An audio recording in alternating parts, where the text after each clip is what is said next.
biz o səbri etməsəydik, biz məğlub olsaydıq, həm böyüklərimiz tərəfindən qınanacaqdıq.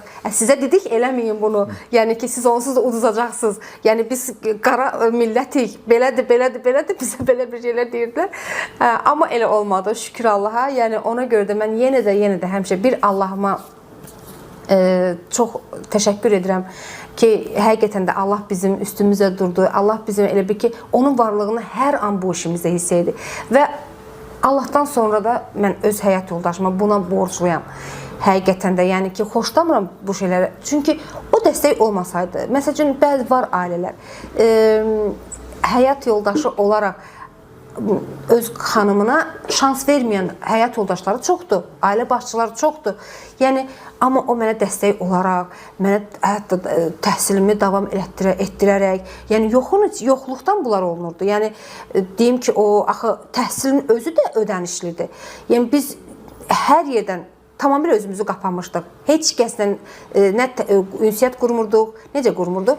Dəvət olunanda da harasa bir qonaqlığa ancaq işimiz barəsində ancaq oxumaq ki, yəni məqsədimizə çataq. Şükür Allaha ona çatmışıq. Həqiqətən də mən o baxımdan indi də hal-hazırda bizi ancaq ikimiz bu yerdə bu şey qurmuşuq və yoldaşım çox dəstək olub və ona görə də mən həmişə deyirəm, bir Allahıma, bir də yoldaşıma ona görə borcluyam. Yəni oxumaq, təhsili davam etdirmək o demək deyil ki, mən artıq nəsə edə bilərəm. Yox, o deyil. Yəni, ya qadın tək bunu eləyə bilər. Ailə ilə bir yerdəsənsə, yoldaşın sənə, biz Azərbaycanlıyıq, mentalitetimiz var, bir müsəlman qadını ki, mən də, yoldaşım mənə həqiqətən də bu şanslar yaratmasaydı, mən yenə də həminki ilə əvvəlki Nisa olacaqdım.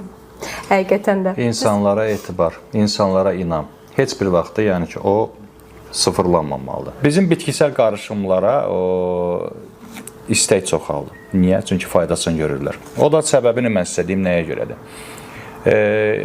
Adam, yəni bitkiləri gözəl bilir və bilir ki, hansı bitkilər necə davranmaq lazımdır. Mən o sözə həmişə deyirəm ki, əgər sən hansısa bir bitkini bilirsənsə, birinci növbədə onun əks tərəfini maraqlan. Adi kəkotu, birinci növbədə onun ziyanlı tərəfini bax, maraqlan. Xeyrini bilə bilərik, amma ən birinci onun əks tərəfini fikirləşməliyik. Mənim evdə oğlum var, qızım var, ailəm böyükdür, qardaşım var, bacım var. Mən şərq nemətlərindən, Nisə xanımdan hər hansı bir məhsulu götürüb ondan faydalanıram. Və burada zəncirvari reaksiya əhatələnir. Qardaşıma da deyirəm, bacıma da deyirəm, əmi oğluma da deyirəm. Beləcə, bax, bizim də tanınmağımız belə oldu.